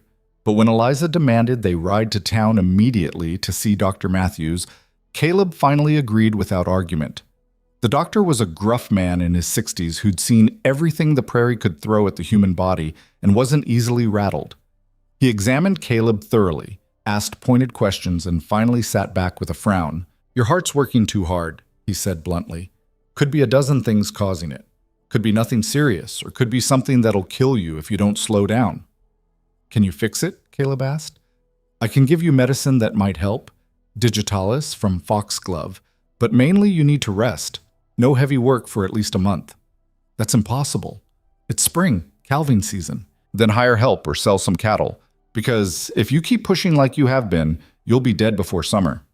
Matthews looked at Eliza. Can you make him listen? I'll try. They rode home in silence, Caleb's jaw set in stubborn lines. Eliza knew what he was thinking. They couldn't afford to hire help, couldn't afford to reduce the herd, couldn't afford to lose a whole season's work, but they also couldn't afford to lose him. I'll close the shop, she said finally. What? No. For a month, maybe 2. Thomas can handle the basic repairs and anything complicated can wait. Eliza, we need that income. We need you alive more. I'm not dying. You heard what Matthews said. If you don't rest, I'll rest. But you're not closing the shop. We worked too hard to build it. And we'll build it again if we have to. But right now, you're more important. They argued about it for the rest of the day, both of them exhausted and frightened and too stubborn to give ground. Finally, as the sun set and they sat across from each other at the dinner table, barely touching the food Eliza had prepared, Caleb reached across and took her hand. I'm scared, he admitted quietly. Me too. What if Matthews is right? What if it's serious? Then we'll deal with it, together. I don't want to leave you. Not now. Not when things are finally... He stopped, his grip tightening. I just found you. I can't lose this. You're not losing anything, but you have to take care of yourself, please. He nodded slowly. All right. I'll rest. But you keep the shop open. We compromise. I stay home 3 weeks out of 4. Thomas runs things in town, and I go in 1 week a month to handle the complicated work. 2 weeks a month. 3. Deal. They shook on it, a solemn gesture that would have been funny under different circumstances. Then Caleb pulled her around the table and into his lap, holding her like she might disappear if he let go. I love you, he said into her hair. If I haven't said it enough, I love you. You've said it plenty, but I never get tired of hearing it. The next weeks were strange, the usual rhythms of their life disrupted. Caleb chafed at the enforced rest, frustrated by his weakness, angry at his body for betraying him. Eliza took over most of the ranch work, hiring a boy from town to help with the heavy tasks. She was exhausted by the end of each day, her hands too tired to do delicate work even when she had time. But slowly, grudgingly, Caleb improved. The medicine helped, and the rest helped more. His color came back, his breathing steadied, the dizzy spells became less frequent. By the end of May, he was well enough to argue about doing light chores, and by June, he was back to half strength.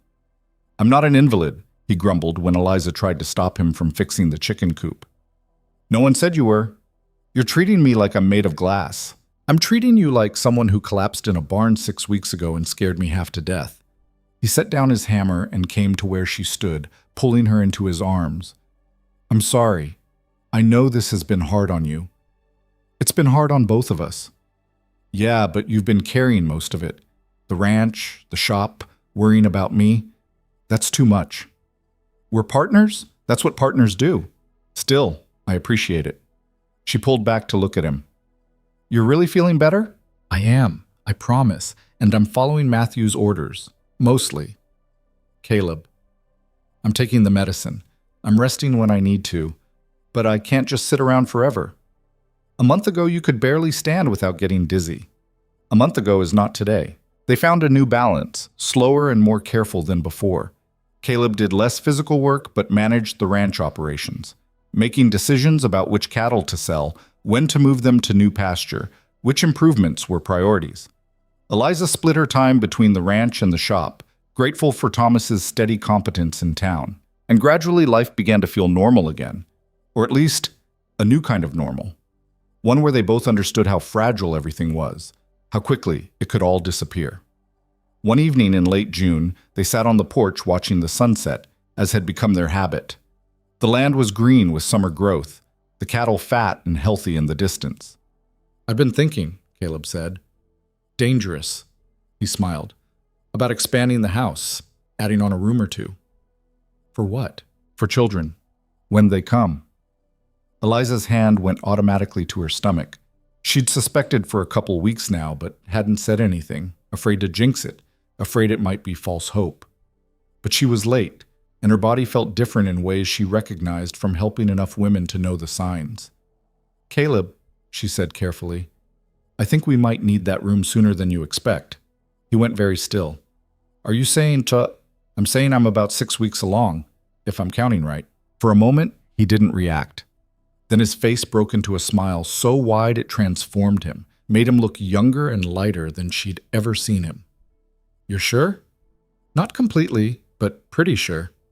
He stood, pulling her up with him, spinning her in a careful circle before setting her down and cupping her face in his hands. A baby. We're having a baby. We are. If everything goes right, it will. It has to. He kissed her, tender and reverent. You're going to be a mother. And you're going to be a father. Again.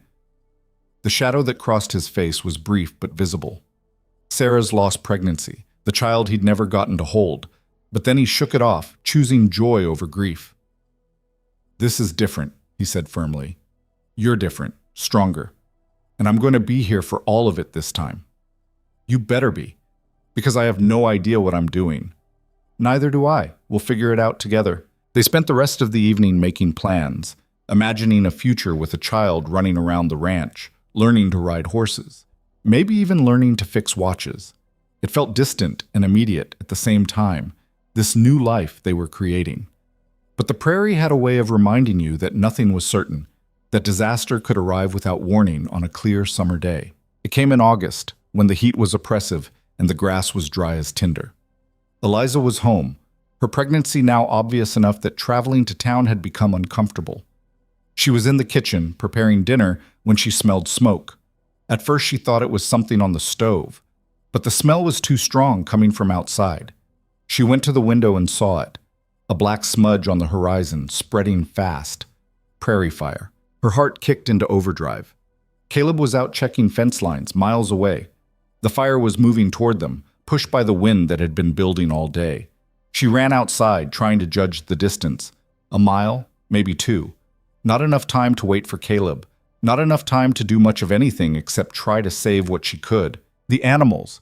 She had to get the animals secured, keep them from panicking and running into the fire. She raced to the barn, throwing open the stalls, driving the horses and the milk cow toward the creek where they might find safety. The chickens were beyond help. She'd have to hope they scattered the right direction. The smoke was thicker now, burning her eyes and throat. She could see flames on the horizon, orange and hungry, consuming everything in their path. She grabbed blankets, soaked them in the water trough, draped them over the barn roof, hoping it might help. Then she heard hoofbeats. Caleb appeared through the smoke, riding hard, his face dark with soot. "Thank God," he gasped, sliding off the horse. "I saw the smoke and thought, the animals are at the creek. I couldn't get the chickens." "Forget the chickens. We need to create a fire break." They worked frantically, using shovels to dig a trench around the house and barn, clearing away dry grass and brush. Eliza's back screamed in protest, her pregnant belly making the work awkward and painful, but she didn't stop. Couldn't stop. The fire was close enough now that they could hear it, a roar like an angry animal, consuming everything. The heat pressed against them, and the smoke made it hard to breathe. "It's not enough!" Caleb shouted over the noise. "The fire break's not wide enough."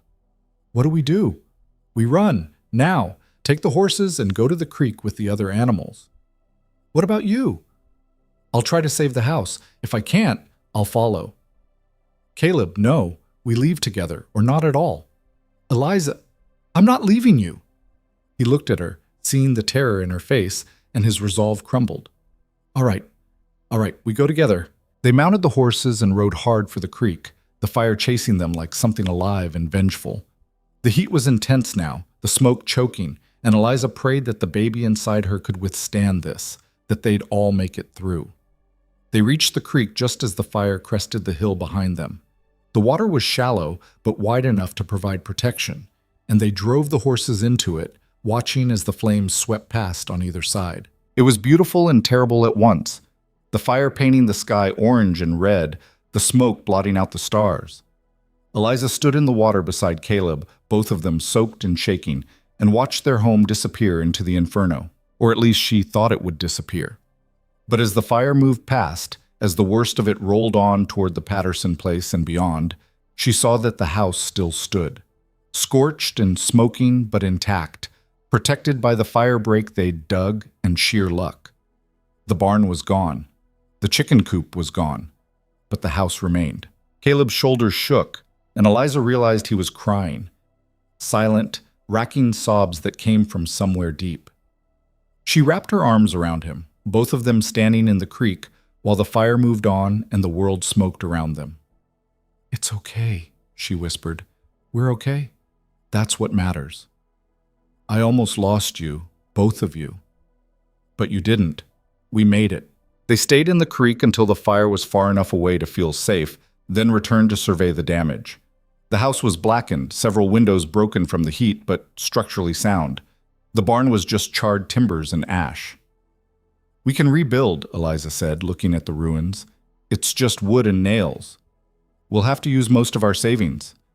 Then we use them. We rebuild, and we keep going." Caleb looked at her, this woman who'd come to him as a frightened mail-order bride and had become the strongest person he knew. "How are you so calm?" "I'm not calm. I'm terrified. But falling apart won't help, so I'm choosing not to." "I love you." "I love you too. Now come on. Let's see what we can salvage." They worked through the night, saving what could be saved, cataloging what was lost. By morning, they were exhausted and filthy, their hands blistered and their lungs raw from smoke. But they were alive. The Pattersons arrived at dawn, having fought off the fire themselves. John brought tools and lumber. Mary brought food and clean water. Together, they started the process of rebuilding. News of the fire spread through the community, and help arrived from unexpected places. The general store owner brought supplies on credit. The Reverend organized a work crew. Even Thomas came out from town, bringing Eliza's tools.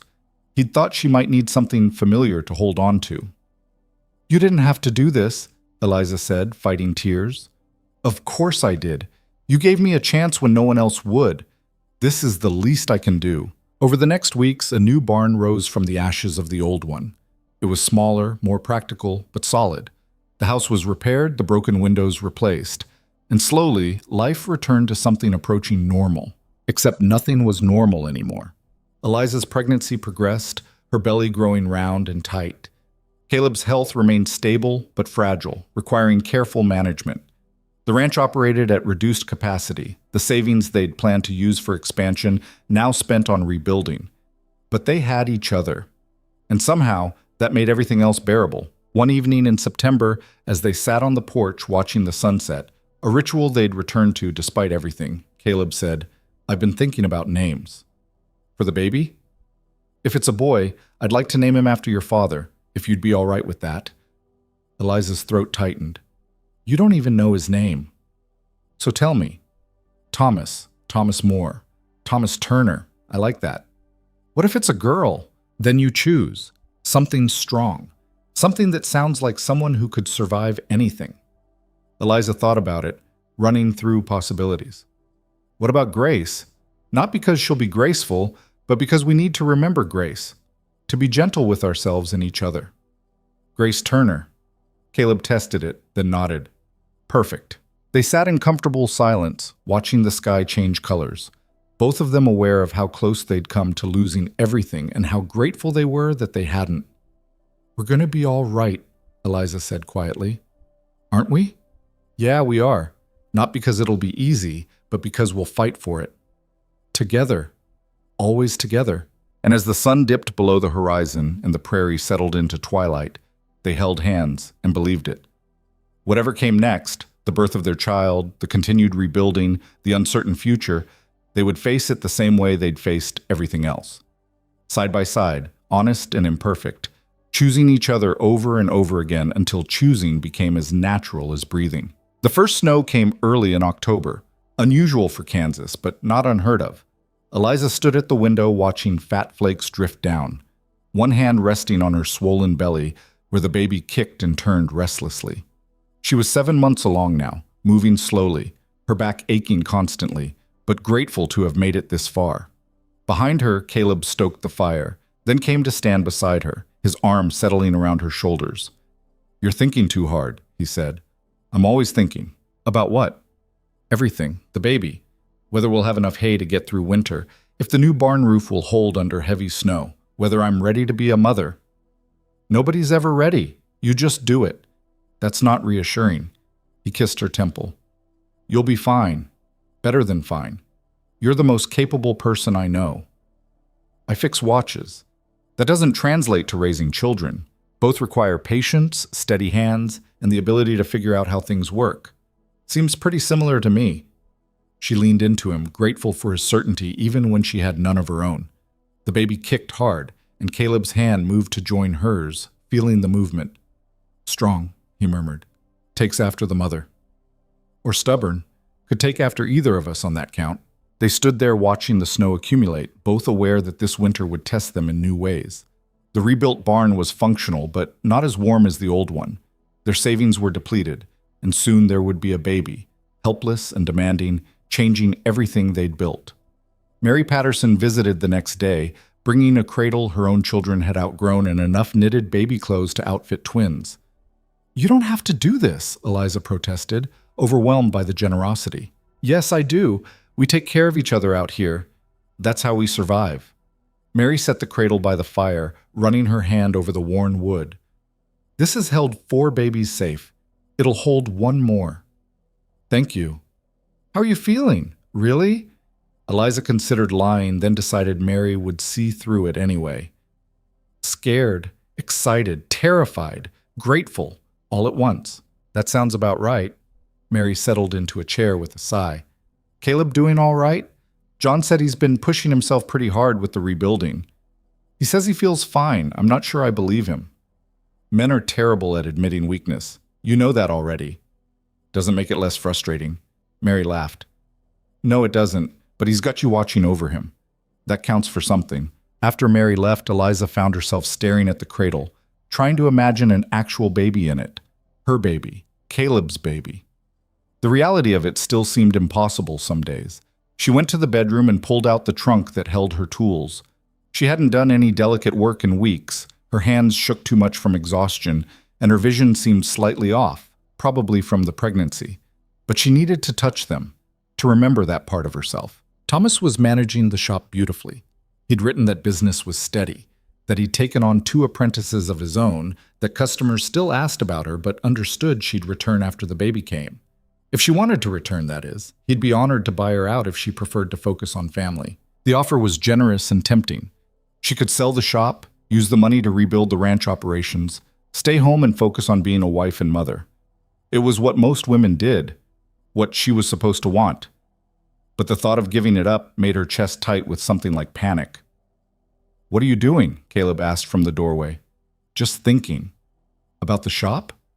"How did you know?" "You get a certain look, like you're working through a complicated problem." He came to sit beside her on the bed. "Thomas made you an offer, didn't he?" "How do you, He asked me first if I thought you'd be interested. Wanted to make sure he wasn't overstepping." Eliza looked at him. "What did you tell him?" "That it was your decision, not mine, not his, yours." "But what do you think I should do?" Caleb was quiet for a moment, choosing his words carefully. "I think you should do whatever makes you happy. If that's selling the shop and staying home, fine. If that's going back to work after the baby comes, also fine. I didn't marry you to trap you in any particular life. Most husbands wouldn't feel that way. I'm not most husbands, and you're definitely not most wives." He touched her belly gently. "This baby is going to have a mother who can build things, fix things, run a business. That's not a bad example to set. Even if I'm not there every day? Even then, maybe especially then." He paused. "My mother worked, took in laundry, mending, whatever would bring in money. I never thought less of her for it. If anything, I admired her for doing what needed doing instead of what people expected." Eliza leaned her head against his shoulder. "I don't want to choose between being a mother and being a watchmaker." "Then don't. Do both. Badly at first, probably, because everything's bad at first, then better, then maybe even good. You make it sound simple. It's not simple, it's just possible. There's a difference." 2 weeks later, Eliza woke in the middle of the night to wetness and a tightening pain that made her gasp. For a moment she didn't understand, then realization hit like cold water. "Caleb!" She shook his shoulder. "Caleb, wake up!" He was up instantly, lighting the lamp. "What's wrong?" "The baby's coming." His face went pale. "Now? It's too early." "Tell that to the baby." "I'll get Mary. You stay here, don't move. I'm not going anywhere, just hurry. He was out the door before she finished speaking, riding hard for the Patterson place. Eliza tried to stay calm, breathing through contractions that were already coming faster than she'd expected. Too fast. This was happening too fast. Mary arrived within the hour, taking charge with the brisk efficiency of someone who'd done this many times. She got Eliza cleaned up, into a clean nightgown, propped up in bed with pillows. "How close are the pains?" Mary asked. 5 minutes, maybe less. "And your water broke?" "Yes." Mary felt Eliza's belly, her expression serious. "This baby is in a hurry. First ones usually take their time, but not this one." "Is that bad?" "It's not ideal, but we'll manage." She turned to Caleb, who hovered in the doorway looking terrified. "I need hot water, clean towels, and you need to stay calm. Can you do that?" "Yes, I think. Maybe." "Good enough. Get moving." The labor was hard and fast, nothing like the long, slow process Eliza had been told to expect. Pain came in waves that left her gasping, and somewhere in the middle of it she understood why women died doing this, why Sarah had been afraid. But Mary was there, steady and sure, coaching her through each contraction. And Caleb was there too, holding her hand, wiping her face with cool cloths, whispering encouragement even though his voice shook. "You're doing so good," he kept saying. "So good, Eliza. Almost there." "Don't lie to me," she gasped between contractions. "I'm not lying. Mary says—" I can hear Mary myself. I know what almost means. Despite everything, he almost smiled. There she is. There's my stubborn wife. The baby came just before dawn. A girl, small but loud, with a shock of dark hair and Caleb's gray eyes. Mary wrapped her in a clean blanket and placed her in Eliza's arms, and the world narrowed to that tiny face, those searching eyes, those impossibly small fingers. "Grace," Eliza whispered. "We're calling her Grace." Caleb sat beside them, his hand trembling as he touched his daughter's head. "She's perfect. She's tiny, but healthy. Strong lungs, that's for sure." Mary bustled around cleaning up, giving them privacy. "I'll check on you both in a few hours. Right now, you all need to rest." After Mary left, Caleb and Eliza sat in bed with Grace between them, too amazed to sleep despite their exhaustion. The baby's eyes drifted closed, her breathing settling into the steady rhythm of sleep. "We made this," Caleb said quietly. "You and me. We made a whole person. Terrifying, isn't it?" "Completely." They watched Grace sleep, both of them overwhelmed by the responsibility of keeping this tiny creature alive and safe.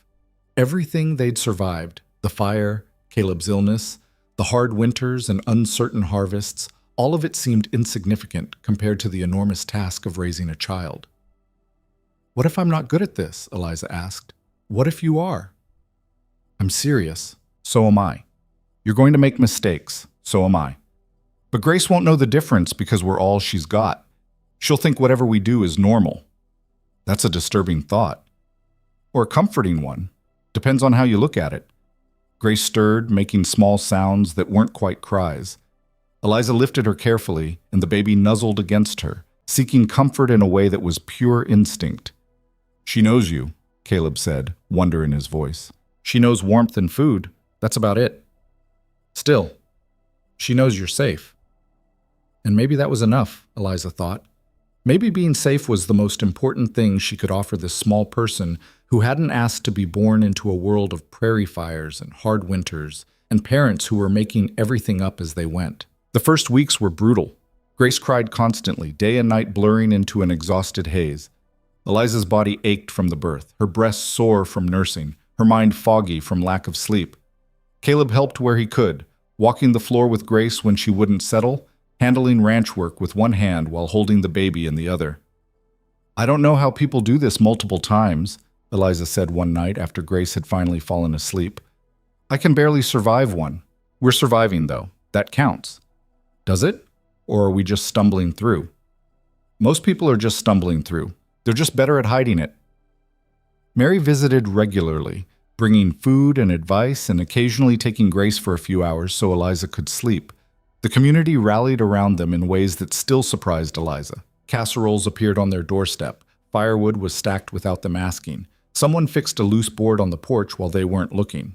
"This is what people do," Mary explained when Eliza tried to thank her.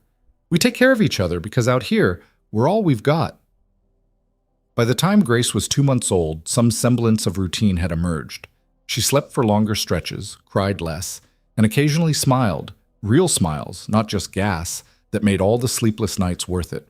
Eliza started thinking about the shop again. Thomas wrote regularly with updates, always ending with reassurances that she should take whatever time she needed. But the thought of going back, of using that part of her brain again, was increasingly appealing. "What if I went to town for 1 day a week?" she asked Caleb one evening. "Just Wednesdays. You could manage Grace for 1 day, couldn't you? We'd figure it out." "You're sure?" "Eliza, you've been patient with me. Let me be patient with you now. If you need the shop, go back to the shop." "I don't need it. You do need it. And that's fine. Grace needs a mother who's happy more than she needs a mother who's present every single minute." So Eliza returned to the shop just 1 day a week at first, leaving detailed instructions and enough milk for Caleb to feed Grace. The first time she left was agony. She made it halfway to town before nearly turning back. But she forced herself to continue, and when she sat down at her workbench, picked up her tools, and felt that familiar focus settle over her, she knew she'd made the right choice. Caleb managed, sometimes barely, sometimes with Grace screaming the entire day, but he managed. And Eliza came home renewed, ready to be a mother again, able to appreciate Grace's small smiles and growing awareness instead of just surviving the endless cycle of feeding and changing and soothing. "How was she?" Eliza would ask. "Terrible, wonderful, mostly terrible." Caleb would hand over the baby, exhausted but grinning. "Your turn." They were figuring it out, messily, imperfectly, but genuinely. Winter deepened, snow piling high around the house. The new barn held up well under the weight, the animals stayed healthy, and Grace grew steadily, hitting milestones that Eliza recorded in a small book Mary had given her. One evening in January, with Grace asleep in her cradle and snow falling heavy outside, Caleb pulled out the account books. "We need to talk about next year," he said. "All right. The cattle operation is stable but not growing. The shop is doing well, according to Thomas. But we're not saving much, and if we want to expand, either the ranch or your business, we need to make decisions." Eliza had been thinking about this too. What if we partnered with the Pattersons? Combined operations, shared expenses? I thought about that. John mentioned it last month, actually. Said they're getting older, their boys aren't interested in ranching, and they could use the help. Would that work? Financially, yes. We'd pool resources, split profits. It would free me up to help you with the shop, or let you expand into other towns. They talked through the details, making plans that stretched into the future. A future that looked different than either of them had imagined back when Eliza first stepped off that stagecoach in Redfield. Bigger, more complicated, but also richer. Spring came again, as it always did.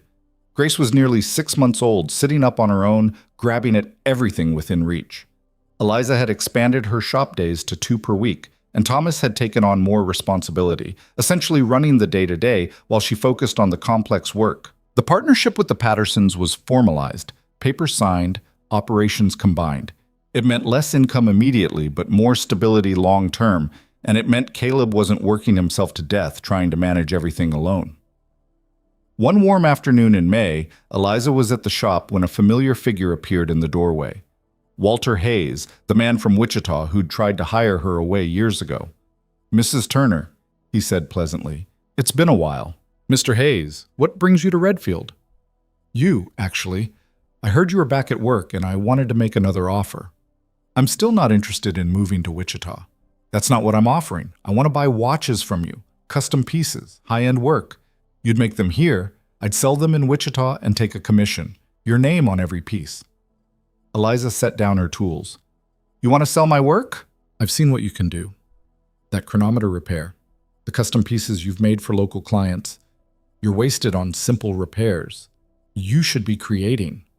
He named a figure per piece that made her breath catch. "That seems high." "That's what the market will bear. People pay for quality, and you make quality." He leaned forward.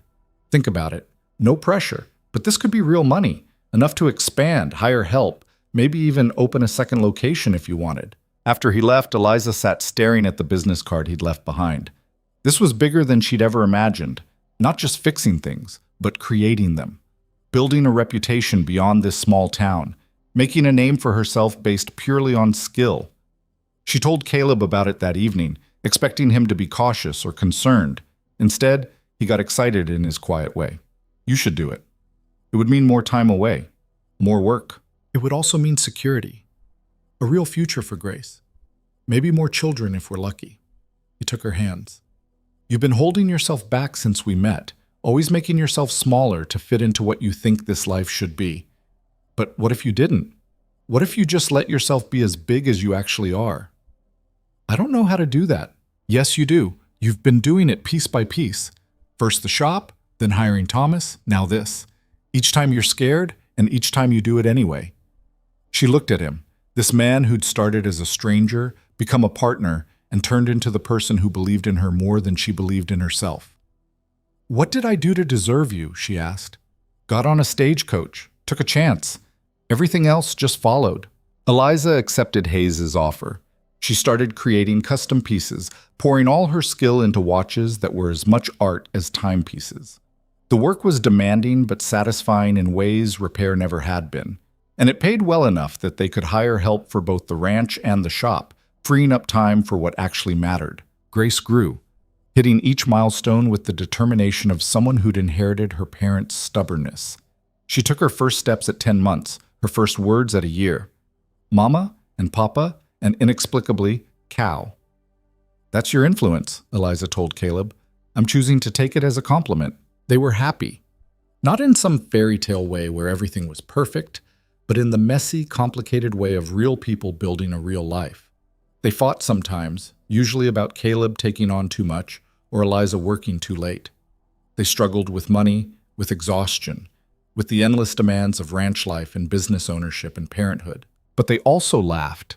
They made love on lazy Sunday mornings when Grace napped. They sat on the porch in the evenings, watching the prairie change with the seasons, making plans and sharing silence in equal measure. When Grace was 2, Eliza got pregnant again. Another girl, born in the spring, who they named Ruth after Caleb's mother. And 2 years after that, a boy, Thomas, as promised, though they called him Tommy to avoid confusion with Thomas Birch. The house expanded to accommodate them all.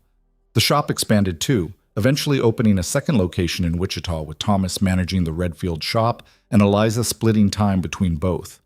The ranch prospered under the partnership with the Pattersons, and when John and Mary finally retired, Caleb and Eliza bought them out, giving their neighbors enough to live comfortably in town. Years passed. Grace started helping in the shop, showing an aptitude for delicate work that made Eliza's heart swell. Ruth was all Caleb, quiet and steady, happiest with the animals. Tommy was his own person entirely, curious about everything, never content to sit still. There were hard years too, a drought that nearly broke them, another prairie fire, less severe but still terrifying. Caleb's heart condition flared up periodically, reminding them that time was precious and uncertain. But they survived everything the prairie threw at them, held together by the partnership they'd built and the love they'd chosen over and over again. On their 20th anniversary, Caleb gave Eliza a watch he'd commissioned from a craftsman in Denver. It was beautiful, the case engraved with a scene of the prairie, grass and sky and a single house on the horizon. Open it, he said. Inside, along with the mechanism, was an inscription. To Eliza, who took a chance on a stranger and built a life. With all my love, C. It's beautiful, she said, her voice thick. You're beautiful. Still. After 20 years and 3 children and everything we've been through, he touched her face gently. I'd do it all again, every hard moment, every struggle, as long as I got you at the end. Even when I'm stubborn, especially then. They stood together in the house they'd built and rebuilt, surrounded by the evidence of their life. Children's drawings on the walls, tools on the table, ledgers showing businesses that thrived through sheer determination. It wasn't the life either of them had imagined, but it was the life they'd created together, piece by careful piece. Grace appeared in the doorway, 14 now, and too much like Eliza for comfort. Mama, there's a watch in the shop that's giving me trouble. Can you look at it? What's the problem? The balance spring keeps catching. I've tried everything. Let me see your hands. Eliza examined Grace's fingers, noting the slight tremor. You're frustrated. That's what's causing the shake. Take a break. Come back to it fresh. But the customer needs it tomorrow. Then I'll finish it. You've done good work so far. She turned to Caleb. Mind if I... Go. I'll start dinner. You're going to burn it. Probably, but it'll be an adventure. Eliza followed Grace to the shop, walking the familiar path she'd walked thousands of times. The evening light was golden across the prairie, and somewhere in the distance she could hear Ruth singing to the horses, Tommy laughing at something only he understood. This was her life. This exact moment, no better or worse than it actually was. And it was enough, more than enough. She settled at her workbench, picked up her tools, and felt that familiar peace settle over her. The peace of doing what she was meant to do, in the place she was meant to be, surrounded by people who knew her completely and loved her anyway. Grace worked beside her, their hands moving in similar patterns, the same steady focus in both their faces. Outside, Caleb called the children to dinner, his voice carrying across the yard. Tommy protested, Ruth laughed, and the sounds of their family filled the evening air. And Eliza Moore Turner, who'd gotten on a stagecoach 20 years ago with nothing but fear and a hidden skill, looked around at everything she'd built and felt something she'd never quite believed in back then. Contentment. Not happiness exactly, because happiness came and went, but deep lasting contentment with a life honestly lived and a love honestly earned. Mama, Grace asked, what are you smiling about? Just remembering? Remembering what? The day I met your father, how scared I was, how certain I was making a mistake. But you weren't. No, I wasn't. Eliza touched the watch at her neck, feeling its steady tick against her skin. Sometimes the scariest choices turn out to be the right ones. You just have to be brave enough to see them through. Grace considered this, then returned to her work. And Eliza did the same, her hands steady and sure, fixing what was broken and making it whole again, just like she'd been doing all along. The years continued their steady march. Eliza and Caleb grew older together, their hair graying, their hands more gnarled, their bodies slowing down in ways they both pretended not to notice. But they were still them, still partners, still in love, still building the life they'd chosen. Their children grew up and made choices of their own. Grace took over the shops, expanding into 3 locations and training apprentices who carried on the tradition. Ruth married a neighboring rancher and raised children who ran wild across the same prairie that had once seemed so foreign to Eliza. Tommy, true to form, surprised everyone by becoming a doctor, drawn to fixing people the way his mother fixed watches. And through it all, Eliza and Caleb remained at the center, quieter now, less active, but still the foundation everything else was built on. One evening in their 70th year, they sat on the porch as they had thousands of times before. The sun was setting, painting the prairie in familiar golds and reds.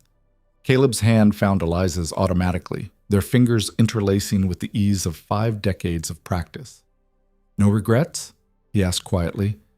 About what? Any of it. Getting on that stage? Marrying me? Staying here? Eliza thought about it. Really thought. Not just giving the easy answer. She thought about the fear and the uncertainty, the hard work and the sacrifice, the dreams she'd given up and the dreams she'd found instead. No regrets? She said finally. You? Not a single one. They sat in companionable silence, watching the day fade into night. And when the stars came out, scattered across the prairie sky like tiny promises kept, they were still there. 2 people who'd taken a chance on each other and built something that lasted. Not because it was easy, not because it was perfect, but because they'd chosen it, day after day, year after year, until choosing each other became as natural as breathing. And in the end, that was enough. More than enough. It was everything.